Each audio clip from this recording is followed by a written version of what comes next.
In the spring of 1942, the Empire of Japan was invincible.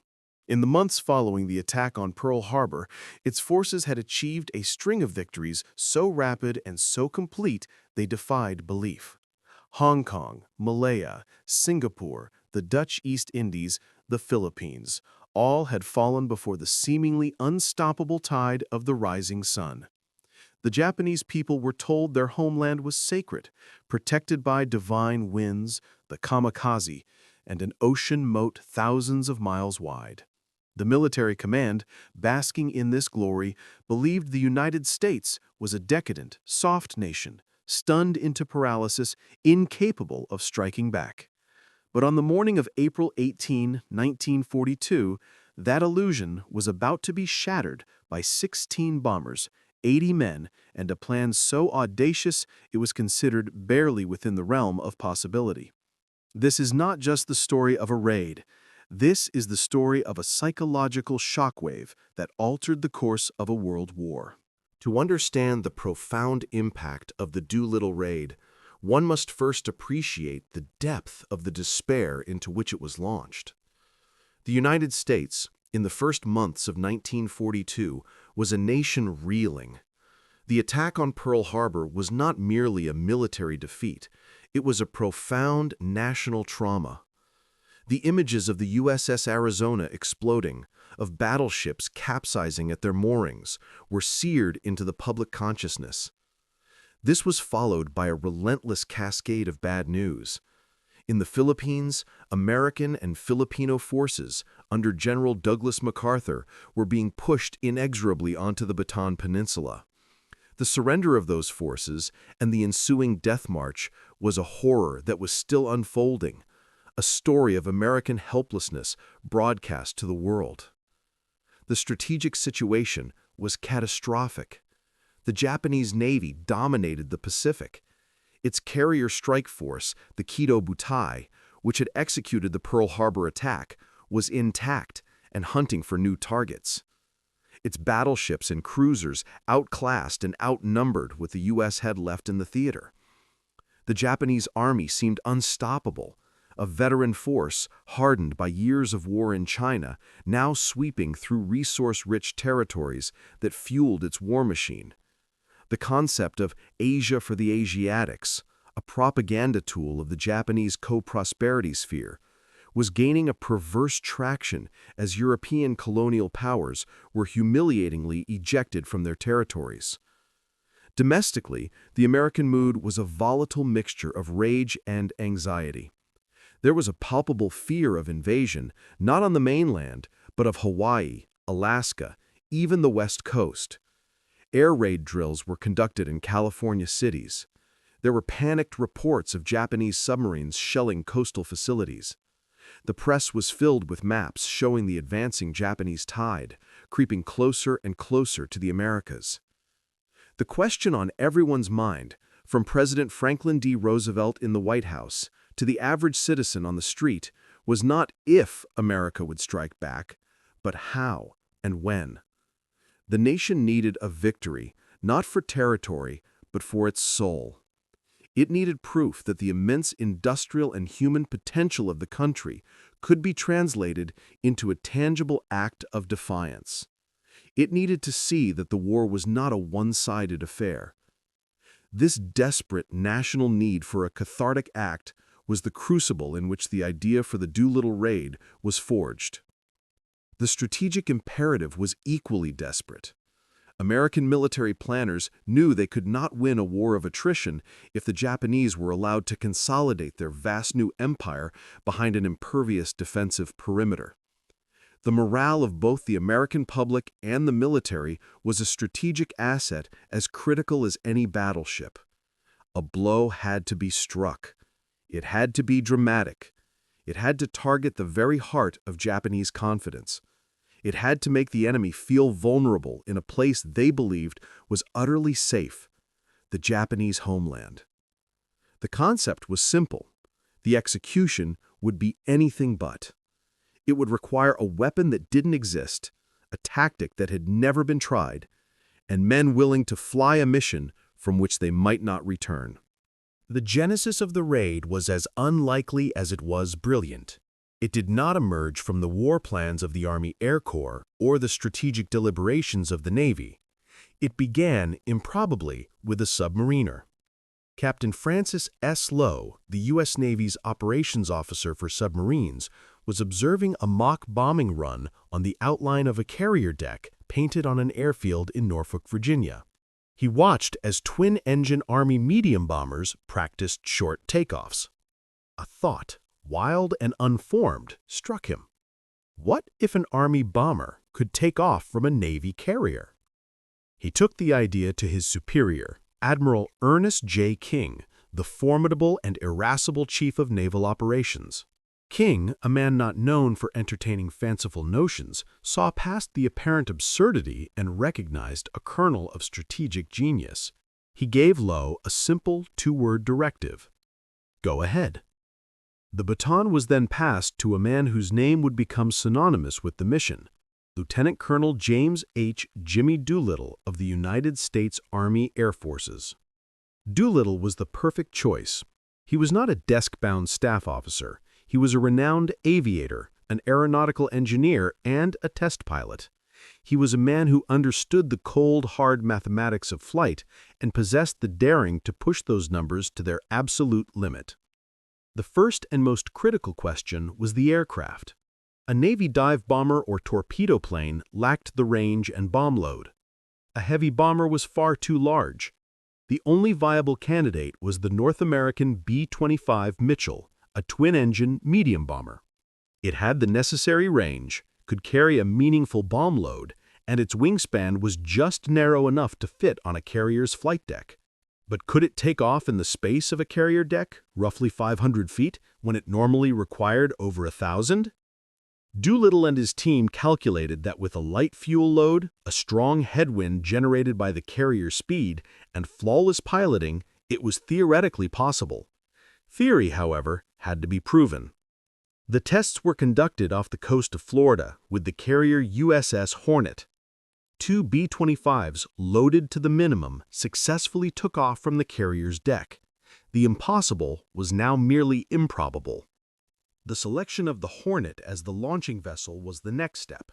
This was not a standard operation. It was a deep penetration secret mission. The ship's crew, from Captain Mark Mitcher down to the youngest deckhand, had to be trained for a role they never envisioned: launching large twin-engine Army bombers from their Navy ship. The B-25s themselves underwent radical modification. To save weight, the heavy ventral turret was removed. Deceptive black-painted broomsticks were installed in the tail cones to simulate machine guns and deter fighter attacks. Most crucially, extra fuel tanks were crammed into every conceivable space: the bomb bay, the crawlway, even a collapsible rubber bladder in the rear compartment, giving the planes a vastly extended, yet perilously flammable range. The men were volunteers, told only that they were signing up for an extremely hazardous mission. They were drawn from the 17th Bombardment Group, and they trained relentlessly under Doolittle's exacting eye. They practiced overwater navigation at an altitude of 50 feet, learning to skim the waves to avoid enemy radar. They drilled in short field takeoffs until the procedure was muscle memory. They learned to use a makeshift bomb sight, a simple, low-cost device invented for the mission. Every piece of the plan was a calculated risk, a compromise between necessity and possibility. They were preparing to launch an airstrike from a platform that was never designed for it, flying an aircraft pushed beyond its intended limits on a one-way trip into the heart of the enemy's empire. The entire operation was a testament to American improvisation and audacity, a high-stakes gamble born from a nation's dire need to fight back.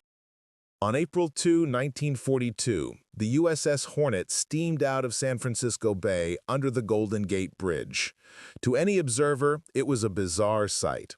Lashed to its flight deck were 16 large, twin-engined Army B-25 bombers, their wings overlapping. The official cover story was that they were ferrying the planes to Hawaii. But once the ship was at sea and beyond the reach of prying eyes, Captain Mitcher addressed his crew over the loudspeaker. "This force is bound for Tokyo," he announced. A roar of jubilation erupted from the sailors. They were not on a routine patrol. They were the spearhead of America's retaliation. The plan, designated Military Operation 220, was complex and hinged on absolute secrecy and a healthy dose of luck. The Hornet and its escorts would sail across the vast emptiness of the North Pacific, a route chosen for its stormy weather and avoidance of common shipping lanes. They would rendezvous with Vice Admiral William Bull Halsey's task force built around the carrier USS Enterprise, which would provide air cover for the final approach. The plan was to launch the B-25s about 400 miles from the Japanese coast. The bombers would then strike their targets in daylight, continue on to western China, and land at airfields that were supposed to be prepared for their arrival. For 16 days, the two-carrier task force, designated Task Force 16, plowed through the gray, often violent seas of the North Pacific. The B-25 crews, cooped up aboard the Navy ship, made final preparations, studying their targets, primary industrial sites in Tokyo, but also secondary targets in Yokohama, Kobe, and Nagoya. They pored over maps and practiced with their improvised bomb sites. The tension was immense, a mixture of fear, anticipation, and the grim determination of men who knew the odds were against them. The weather deteriorated, with high winds and rough seas soaking the deck and the planes lashed to it. Then, on the morning of April 18, while still over 650 miles from Japan, the plan began to unravel. A Japanese picket boat, the Nito Maru, part of Japan's early warning network, sighted the American task force. Although the picket boat was quickly sunk by gunfire from the USS Nashville, the alarm had been raised. A radio signal was sent to Japanese naval headquarters. The element of surprise, the mission's most vital asset, was compromised. Admiral Halsey and Doolittle faced a brutal decision. If they continued, the Japanese would have hours to prepare their defenses. The carriers, now discovered, would be within range of land-based bombers and the full might of the Japanese fleet. The risk of the entire task force being annihilated was unacceptably high. There was only one choice. Doolittle gathered his men. The launch was now. They were 250 miles further out than planned. This extra distance consumed the already slim margin of fuel safety. It meant the strike would almost certainly be conducted in daylight, but the approach would be longer and more dangerous. It meant the chance of reaching the friendly airfields in China was now vanishingly small. As Doolittle stood on the deck of the Hornet, the ship pitching in the heavy seas, he prepared to lead his men on a mission that had just transformed from extremely hazardous to nearly suicidal. One by one, the B-25s, overloaded with fuel and bombs, revved their engines to a deafening roar. The lead plane was Doolittle's. With the deck crew signaling frantically and the ship turning into the wind, Doolittle released his brakes and began his takeoff roll. He had less than 500 feet of rain-slicked deck to get his 10-ton bomber airborne. The fate of the mission and the morale of a nation hung in the balance. One by one, the 16 B-25s, overloaded with fuel, bombs, and the hopes of a nation, clawed their way into the leaden sky. The takeoffs were a heart-stopping ballet of physics and nerve. Each plane, heavier than any B-25 had ever been for takeoff, used every foot of the Hornet's deck. The last plane, piloted by Lieutenant Bill Farrow, nearly didn't make it, its wheels dipping into the whitecaps before slowly, agonizingly gaining altitude. The task force immediately turned and fled back to Pearl Harbor, its role complete. Ahead of the 80 men lay over 4 hours of treacherous wave-top flight across the empty, hostile Pacific. They were alone. The flight to the Japanese coast was a test of endurance and navigation. Flying at an altitude so low that spray from the ocean coated their windshields, the bombers were a mere blip, invisible to the primitive Japanese radar of the time. The crews were tense. Knowing the alarm had been raised, expecting to be swarmed by fighters at any moment, but the Japanese military command was confused. The intercepted radio message from the picket boat was believed, but the calculation was clear. American carrier-based aircraft did not have the range to strike the homeland from 650 miles. The conclusion was that the task force must be closer, and the Japanese Navy scrambled ships and planes to find it in an expected position, not realizing the Americans were launching land-based bombers. As the B-25s made landfall, they climbed to their bombing altitude of 1,500 feet. What they saw below was not a nation on a war footing, but a country going about its business. It was a Saturday afternoon. Anti-aircraft guns were unmanned, fighter patrols were absent. The element of surprise, lost at sea, had been miraculously regained over the enemy's capital. The first bombs to fall on Tokyo were not aimed at the imperial palace. Doolittle had given explicit, repeated orders. Under no circumstances was the emperor's residence to be targeted. This was a strategic and psychological decision. The goal was to humiliate the military and industrial leadership, not to martyrize the divine figurehead, which would have galvanized Japanese resistance beyond measure. Instead, the planes streaked over the city, their targets carefully selected: an oil tank farm, a steel mill, a power station, a factory complex. The bombing was not pinpoint.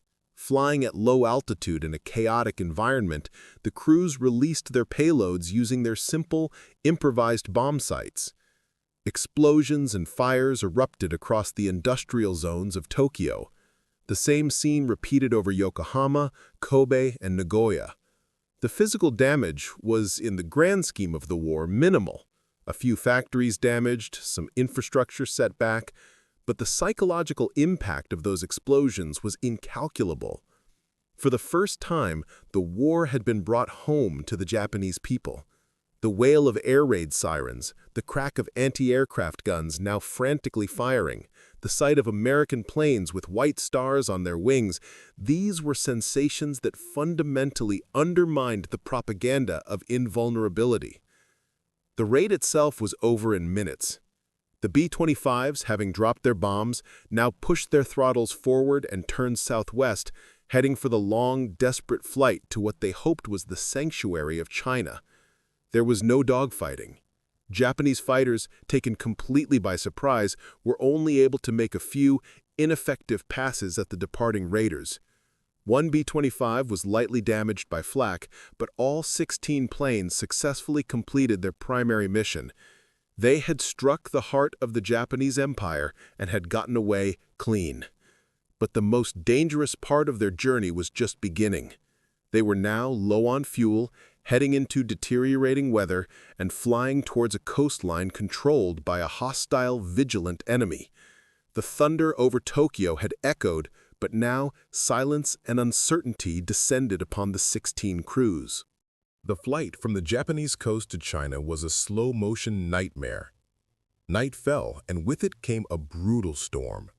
The crews were exhausted, navigating by dead reckoning over a featureless black ocean with primitive instruments. Their fuel gauges dipped alarmingly. The plan to reach designated airfields in unoccupied China was now a fantasy. The extra 250 miles from the early launch had consumed their safety margin.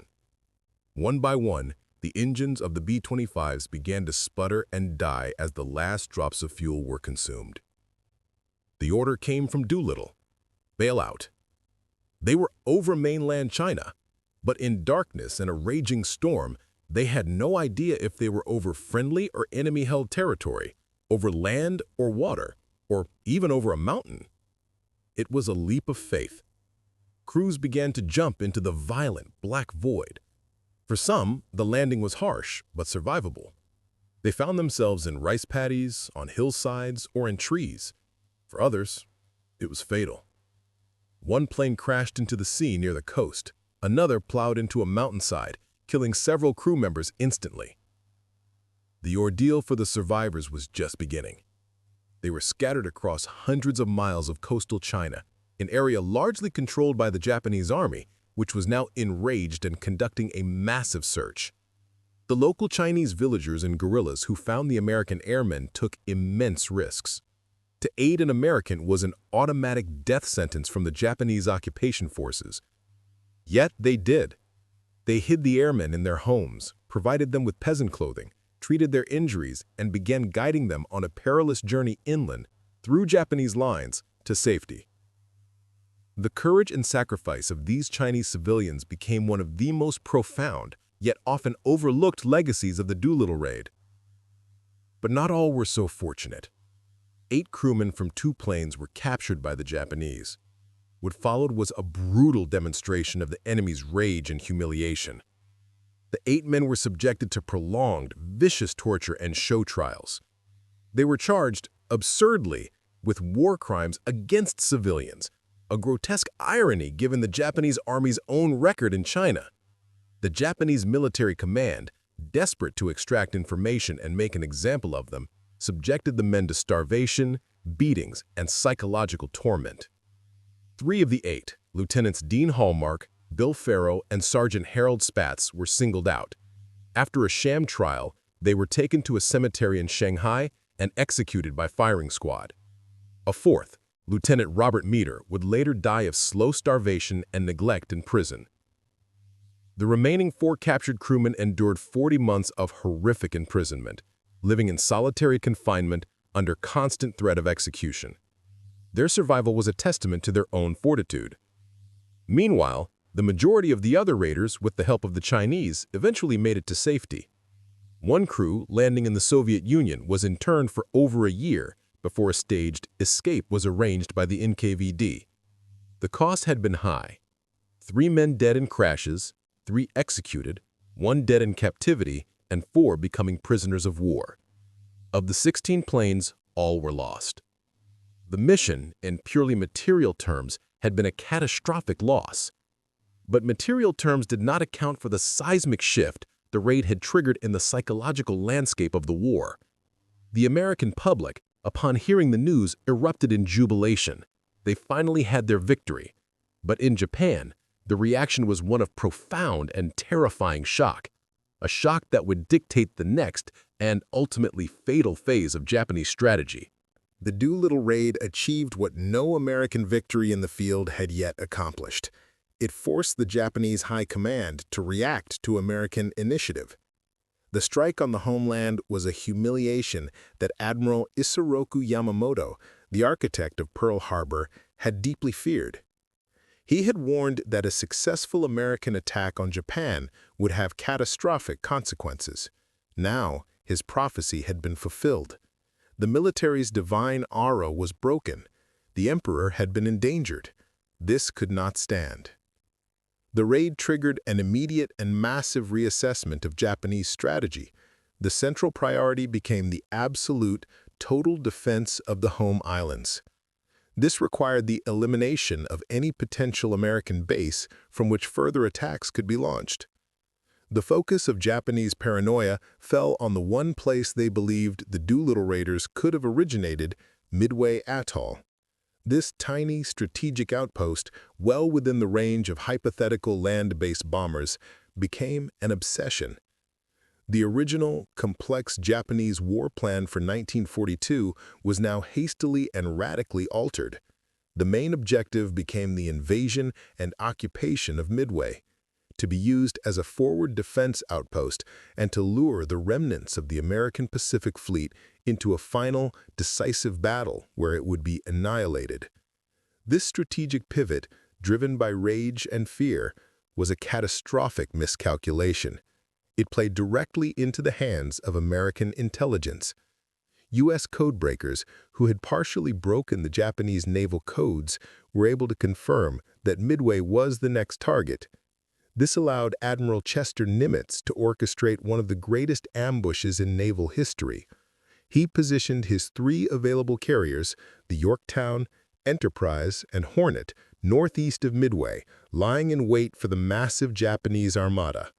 The resulting Battle of Midway in June 1942 was the true strategic payoff of the Doolittle raid. In a stunning reversal of fortune, the U.S. Navy sank 4 of Japan's frontline aircraft carriers, the very same carriers that had attacked Pearl Harbor. The initiative in the Pacific War had permanently shifted. The Doolittle raid also had another, darker consequence.